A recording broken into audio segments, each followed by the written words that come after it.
Shifting gears just a bit here at 6:38, the superintendent of Yellowstone National Park says he expects the park will ship bison to the Fort Peck Reservation before the end of the year. Those animals will be used to add to a purebred herd on tribal land. DN's John Shearer spoke with Dan Wank about the bison sharing program, which went through some challenging times this past winter.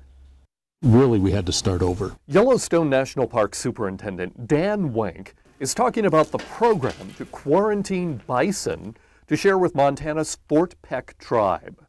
But the program was dealt a big setback this winter. They let out bison we've been holding some for as long as about 18 months or 21 months. Fences were cut and bison escaped.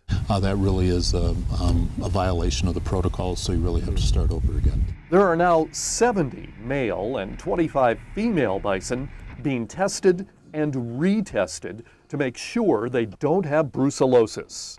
That's a disease ranchers fear could be transmitted to cattle. We've never had the transmission of disease from bison to cattle. All the transmissions of disease have been from elk to cattle. That's partly why Wank says the bison can be ready to share in months instead of years. We believe that we're complying with uniform methods and rules. But Wank has to convince others that he is right.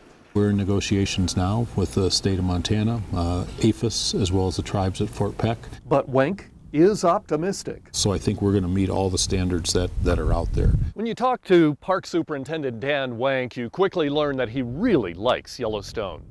But most of all, he likes the bison. It's such a tremendous resource and such an incredible opportunity for the public. Wank says it gives the public a chance to get a glimpse of what primitive America really used to look like. Yellowstone is, one of the last remnants, of a genetically pure native population of bison, and that's pretty special. Wank says he could always use some extra funding to create a backup herd of genetically pure bison, but adds that should not be an excuse for failing to act quickly to share bison with Fort Peck and other tribes. In Yellowstone National Park, I'm John Shearer for MTN News. Now, so far, there are no arrests in connection with the two incidences where fences were cut. Park Service declined to show us where that happened or share details about the progress in the ongoing investigation. But the Park Service does say extra security has been added to the bison quarantine areas.